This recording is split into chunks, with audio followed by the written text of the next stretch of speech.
পুরো পৃথিবীতে কেউ কারোর জন্য ততটা অপেক্ষা করে না যতটা মহান আল্লাহ তাআলা তার বান্দা তওবা করার জন্য অপেক্ষা করেন। সুবহান আল্লাহ। আসসালামু আলাইকুম আমার প্রিয় আপু ভাইয়ারা, আপনারা সবাই কেমন আছেন? আশা করছি যে যেখানে যে অবস্থায় আছেন মহান আল্লাহ তাআলার অশেষ রহমতে ভালো আছেন। আমরাও আলহামদুলিল্লাহ মহান আল্লাহ তাআলার অশেষ রহমতে ভালো আছি। নতুন আরেকটি ভিডিওতে আপনাদের সবাইকে স্বাগত জানাচ্ছি। সবাইকে রমজান মোবারক জানাচ্ছি। তো আজকে হচ্ছে শনিবার। তো শনিবারে রাত্রে সাহারি খেতে হবে। তো সাহারির জন্য এখন আমি রান্না করতেছি। তো সাহারির জন্য ঠিক না, মানে দুপুরের জন্য রান্না করতেছি। দুপুরের জন্য রান্না করতেছি। তো দুপুরে খাওয়ার পরে যেটা থাকবে, আর সেই সাথে রাতের জন্য সাহারি খাওয়ার জন্য আরও যা লাগে আর কি রাতের বেলা রান্না করব। তো এখন আমি মাছ রান্না করব আলু দিয়ে আর টমেটো দিয়ে মাছ রান্না করব, আর সেই সাথে মুরগির মাংস রান্না করব, আলু দিয়ে মুরগির মাংসের ঝোল। তো এইগুলোই করব এখন। তো এইগুলোই এখনকার মতো আর কি রান্না করে নিব। তো দুপুরবেলা রান্না করব, তারপর রাতের বেলাও আবার রান্না করব।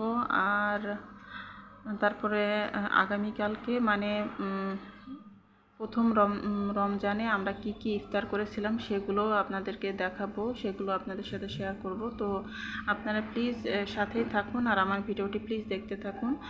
তো আমি এখানে এই যে মাছটা রান্না করে নিচ্ছি। তো মাছটা রান্না করার জন্য আমি সব ধরনের মশলা দিয়ে মশলাটা কষিয়ে নিয়ে তারপরে আলু দিয়ে দিয়েছি। তো আলুটা দিয়ে নাড়াচাড়া করে তারপর আমি ভালোভাবে কষিয়ে নিব। আর পাশের চুলায় আমি মুরগির মাংস বসিয়ে দিচ্ছি। তো মুরগির মাংস রান্না করার জন্য যা যা মশলা লাগে তো সব কিছু আমি দিয়ে দিচ্ছি। তো বাটা মশলা দিয়েই আর কি মুরগির মাংসটা রান্না করব। তো এই তো সব মশলা যা যা দেওয়া সব কিছুই দিয়ে দিলাম, দিয়ে তারপরে মশলাটাকে আমি খুব ভালোভাবে কষিয়ে নিব। আর এই তো এখানে পাশের চুলায় আমার আলু কষানো হয়ে গেছে, আর এই চুলায় আমার মুরগির মাংসের মশলাটাও কষানো হয়ে গেছে। তো পয়লা রমজান আমাদের মাশাআল্লাহ অনেক ভালো কেটেছে। প্রথম রমজানটা আমাদের অনেক ভালো কেটেছে আলহামদুলিল্লাহ। তো আসলে রোজা রাখলে খুব একটা বেশি যে কষ্ট হয় তাও না, রোজা রেখে কাজ করতেও কিন্তু খুব একটা বেশি খারাপ লাগে না। তো এখানে যে আমি টমেটো দিয়ে দিলাম আলুর মধ্যে, আর এই তো পরে মাছ দিয়ে দিয়েছি, আর এখন কাঁচামরিচ দিয়ে দিলাম কয়েকটা। আর পাশের চুলায় যে আমার মশলাটাও কষানো হচ্ছে। তো আমি এখন কিছুটা টমেটো দিয়ে দিচ্ছি, টমেটো কুচি। তো টমেটো কুচিটা দিয়ে তারপরে আমি একটু কষিয়ে নিব। তো এখন এই যে আমি জিরার গুঁড়াটা দিয়ে দিচ্ছি। আর এই তো আমি মশলার মধ্যে মুরগির মাংসটা দিয়ে দিচ্ছি আর আলু। তো এগুলো দিয়ে তারপরে খুব ভালোভাবে আমি কষিয়ে নিব। তো আসলে রমজান মাসে আল্লাহ তাআলার অনেক রহমত আর বরকত থাকে। তো এই কারণে আসলে খুব একটা যে কষ্ট হয় তাও না, কিন্তু অন্য সময় রোজা রাখতে গেলে বেশি কষ্ট মনে হয়, কিন্তু রমজান মাসে রোজা রাখতে গেলে কিন্তু ততটা কষ্ট লাগে না। আমি এটা কিন্তু দেখেছি, কারণ রমজান মাসটা আসলে একটা অন্যরকম বরকতের মাস। তো এখানেই যে আমার রান্নাগুলো প্রায় হয়ে এসেছে। তো আমার প্রিয় প্রিয় আপু ভাইয়ারা, আমার ভিডিওতে একটা লাইক দিয়ে প্লিজ আমার ভিডিওটি কন্টিনিউ করবেন। আর এখানে যে আমার মুরগির মাংসের মধ্যে আমি এখন গরম মশলার গুঁড়া দিয়ে দিলাম, দিয়ে তারপরে এখন আমি নাড়াচাড়া করে নামিয়ে নিব। আর এই মুরগির মাংস যতটুকু আমি রান্না করেছিলাম ততটুকুতে কিন্তু আমাদের রাত পর্যন্ত আর হয়নি। তো এই তো আমার রান্না শেষ হয়ে গেছে। মুরগির মাংস আলু দিয়ে ঝোল, আর সেই সাথে মাছ দিয়ে আলু টমেটো দিয়ে ঝোল। তো আমার দুইটা রান্না হয়ে গেছে, আর এগুলো দিয়ে আমরা দুপুরে খাওয়া দাওয়া করব। তো মুরগির মাংসটা আসলে দুপুরবেলা অনেকটাই শেষ হয়ে গিয়েছিল। তো এই কারণে আমি রাতের বেলা মুরগির মাংস আবারও রান্না করেছিলাম, আর সেই সাথে আমি লাউ দিয়ে মাছ দিয়ে রান্না করেছিলাম। আর এই যে কি রান্না করেছিলাম রাতের বেলায় সেটাও একটু দেখিয়ে দিই। তো এখানে যে আমি টমেটো দিয়ে ডাল রান্না করেছি, যেহেতু আমার ছেলেটার আবার ডালটা অনেক পছন্দ, তো এই কারণে আমি ডাল রান্না করেছি। আর এই যে এখানে লাউ দিয়ে আর মাছ দিয়ে রান্না করেছি। তো লাউ দিয়ে মাছ দিয়ে রান্না করলে আর কি একটু পাতলা তরকারি খেতে ভালো লাগবে। আর এই যে রাতের বেলা আবারও মুরগির মাংস রান্না করেছি। আর দুপুরে যে মাছের তরকারি রান্না করেছিলাম সেটা কিছুটা আছে, তো আমাদের দুইজনের হয়ে যাবে। তো এই ছিল আমার প্রথম রমজানের সাহারির খাবার দাবার।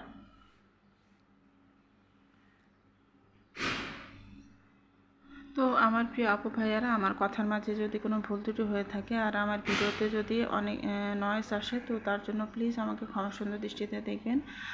আর এটা হচ্ছে পরদিনের ভিডিও। তো আর এখানে 5 কেজি গরুর মাংস আছে। তো এই গরুর মাংসটা আমার হাজব্যান্ড একটু কমে পেয়েছে, মানে নর্মাল যে দাম সেই দামের থেকে কিছুটা কমে আর কি পেয়েছে। তো 5 কেজি আর কি গরুর মাংস নিয়ে এসেছে। তো মাংসগুলোকে কেটে ধুয়ে এখন এই যে আমি বক্সে করে ফ্রিজে রেখে দিব। আর এরপরে যে আজকে রান্নাবান্না শুরু করে দিব। তো ইফতার তৈরি করার আগে ভাবলাম যে রাতের রান্নাটাও করে ফেলি, মানে সাহারির রান্নাটা। তো সাহারির জন্য আমি এই যে ছোটো মাছ চচ্চড়ি করব। ছোটো মাছ দিয়ে টমেটো আর জলপাই দিয়ে চচ্চড়ি করব। আর সেই সাথে আমি মাছ ভুনা করব টমেটো দিয়ে। তো সাহারির জন্য এই দুইটা রান্না করব। আর গরুর মাংস রান্না করব ইফতারির জন্য। তো এইগুলোই আজকে আমাদের রান্না বান্না। আর ইফতারির জন্য আমি পরোটা তৈরি করব গরুর মাংস দিয়ে খাওয়ার জন্য। তো এই তো আমি এখন মাছ ভুনাটা বসিয়ে দিচ্ছি। তো ইফতারির আয়োজন তারপর সাহারির রান্না আমি একসাথে করে নিচ্ছি, যাতে রাতের বেলা একটু ঝামেলা কম থাকে। আর আমি 3:30টার দিকে আর কি রান্না করতে এসেছি। তো এখন দুপুর 3:30টার মতো বাজে। তো এখনই আমি ভাবছি যে রান্নাবান্নাগুলো আর কি শেষ করে ফেলবো। তো এখানে যে আমি মাছ ভুনাটা করে নিচ্ছি। তো এখনই যে আমি মশলাগুলো খুব ভালোভাবে কষিয়ে নিব। আর পাশেই আমি ছোটো মাছের চচ্চড়িটা করে নিব। তো এই ছোটো মাছের চচ্চড়ির মধ্যে আমি বেশি করে পেঁয়াজ দিয়েছি, কাঁচামরিচ, তারপরে একটু সামান্য আদা বাটা, রসুন বাটা আর জিরা ধনিয়া বাটা, আর লবণ, হলুদ আর সরিষার তেল। তো এইগুলো দিয়ে আমি খুব ভালোভাবে হাতে মেখে এরপরে একটু সামান্য পানি দিয়ে হাতটা ধুয়ে বসিয়ে দিলাম। আর কয়েকটা ফ্রোজেন জলপাই দিয়ে দিলাম। তো এখন এই যে আমি ঢাকনা দিয়ে ঢেকে রান্না করে নিচ্ছি। আর এই যে আমার মাছ ভুনাটাও প্রায় হয়ে এসেছে। তো আমি দুইটা রান্নায় আমার প্রায় হয়ে আসতেছে। আর এরপরে আমি গরুর মাংসটাও বসিয়ে দিব।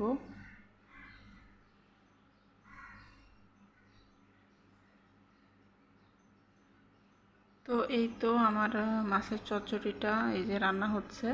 তো এই চচ্চড়িটা খেতে কিন্তু অনেক অনেক মজা হয়েছিল।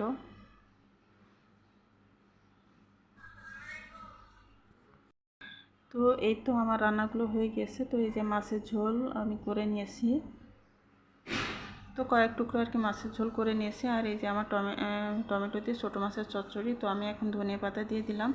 আর জলপাই দেওয়ার কারণে এই রান্নাটা কিন্তু খেতে অনেক মজা হয়। তো এই তো আমার মজার দুইটা রান্না হয়ে গেল, আমার সাহারির রান্না হয়ে গেল। তো আমি রান্নাগুলো নামিয়ে রাখবো, নামিয়ে রেখে তারপরে গরুর মাংসটা বসিয়ে দেব। এভাবে আমি রেখে দিব। রাতের বেলা যদি কেউ খায় তো খাবে, না হলে আমি ফ্রিজে রেখে দিব। আর সাহারির সময় তরকারিগুলো বের করে গরম করে নিব। আর এখন আমি ইফতারের জন্য প্রিপারেশন নিব। তো ইফতারের জন্য তো গরুর মাংস রান্না করব। তো তার জন্য আমি এখন এই যে সব ধরনের মশলা দিয়ে সরিষার তেলও দিয়ে দিয়েছি, দিয়ে তারপর এখন হাতে মেখে গরুর মাংসটা বসিয়ে দিব। তো এই যে আমি হাতে খুব ভালোভাবে মাংসটাকে মেখে নিচ্ছি।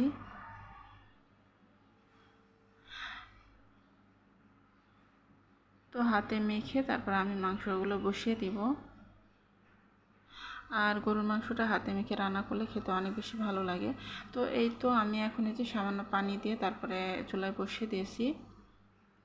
আর আমি এখন ঢাকনা দিয়ে ঢেকে রেখে দিব। এভাবে রান্না হতে থাকবে। আর এই যে এখানে ইফতারের জন্য আমার হাজব্যান্ড তরমুজ নিয়ে এসেছেন। তো তরমুজটা আমি মাঝখান থেকে কেটে ফেললাম। তো কেটে দেখলাম যে তরমুজটা আসলে খুবই ভালো করেছে আর অনেক লাল। আর এখানে যে দই এনেছে আর জিলাপি এনেছে। তো এই তো এইগুলো আমাদের ইফতারের আয়োজন। আর এখানে যে আমার গরুর মাংসটাও রান্না হচ্ছে। তো গরুর মাংস দিয়ে খাওয়ার জন্য আমি পরোটা তৈরি করব। তো পরোটা দিয়ে গরুর মাংস আর সালাদ বানাবো সাথে, আর সেই সাথে ফল থাকবে। তো এই তো আমাদের খুবই সিম্পল ইফতারের আয়োজন। তো মাশাআল্লাহ এই ধরনের ইফতারি আমরা অনেক পছন্দ করি। তো এই তো এখানেই যে আমার গরুর মাংসটা রান্না হচ্ছে। তো গরুর মাংসটা আমার অনেকটাই হয়ে এসেছে। তো আমি এইভাবে চুলার উপরে জালটা কমিয়ে আর কি রেখে দিব।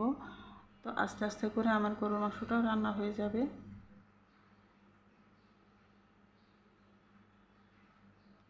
তো এই তো আমার গরুর মাংসটা কষানো হয়ে গেছে। তো আমি এখন এই যে ঝোলের পানি দিয়ে দিয়েছি। তো ঝোলের পানিটা দিয়ে তারপরে আমি নাড়াচাড়া করে এরপরে আস্তে করে আর কি জাল দিয়ে রেখে দিব। তো আস্তে আস্তে করে মাংসটা রান্না হতে থাকবে। আর এখানে যে আমি সালাদ বানিয়ে নিয়েছি। তো সালাদের জন্য যা যা লাগবে সব কিছু আমি কেটে নিয়েছি। তো আর এই যে এখানে ফ্রুটস কেটে নেওয়া হয়েছে। তো এখানে এই যে কলা, জিলাপি, তারপর তরমুজ আর খেজুর, এগুলো দিয়ে আমরা প্রথমে ইফতারটা করব। তারপরে আমরা পরোটা দিয়ে আর মাংস দিয়ে আর কি খাবো। তো এই ছিল আমাদের আজকের মজার ইফতারের আয়োজন। তো আসলে ইফতার করার পরে তো আসলে অনেক বেশি কিছু খাওয়া যায় না। ইফতারের আগে মনে হয় যে অনেক কিছুই খাবো, কিন্তু ইফতারের সময় আসলে খুব একটা কিছু খাওয়া যায় না। তো এখানে যে আমরা লাচ্ছি তৈরি করে নিয়েছি, দই দিয়ে লাচ্ছি তৈরি করে নিয়েছি, আমরা শরবত হিসেবে আর কি খাবো। আর এখানে যে রাতের বেলা যে লাউ রান্না করেছিলাম, তো সেটাও আছে। আর এই যে আমার গরুর মাংস। তো এই তো আমার গরু মাংসটা হয়ে গেছে। আর এখানে যে আমার মেয়ে একটা ড্রিঙ্কস বানিয়ে নিয়েছে নিজের জন্য। তো এখানে যে রুহ আফজা দিয়ে আর দুধ দিয়ে আর বরফ কুচি দিয়ে একটা শরবত আর কি তৈরি করে নিয়েছে।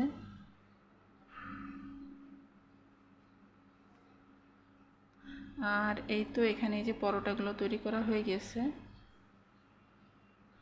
তো পরোটা তৈরি কাজে আমার ছেলে আমাকে সাহায্য করেছিল। তো এই তো আমরা এই পরোটা দিয়ে আর মাংস দিয়ে খাবারটা খেয়ে নিব। তো এই যে এখানে আমার ইফতারটা আমি রেডি করে নিয়েছি। তো এখানে যে এক বাটি সালাদ আমি নিয়ে নিয়েছি, আর এই যে লাউ দিয়ে গরুর মাংস নিয়ে নিয়েছি, আর এখানে যে আমার লাচ্ছি আর এই তো ফ্রুটস। তো এই হচ্ছে আমার ইফতার। তো আমরা সবাই মিলে ইফতারটা করে নিয়েছি। আলহামদুলিল্লাহ অনেক ভালো ইফতার ছিল। তো ইফতার করার পরে এখন ছাদে এসেছি চাঁদ দেখার জন্য। তো এই যে মাশাআল্লাহ দেখুন কত সুন্দর চাঁদ। আর এই তো আমার ফুলের গাছ। তো এই ফুলের গাছগুলো আমি কয়েকদিন আগে লাগিয়েছি। তো অনেক সুন্দর ফুল ফুটেছে। তো আজকের মতো এখান থেকে বিদায় নিয়ে নিচ্ছি। আপনারা সবাই ভালো থাকবেন, সুস্থ থাকবেন। আল্লাহ হাফেজ। আসসালামু আলাইকুম।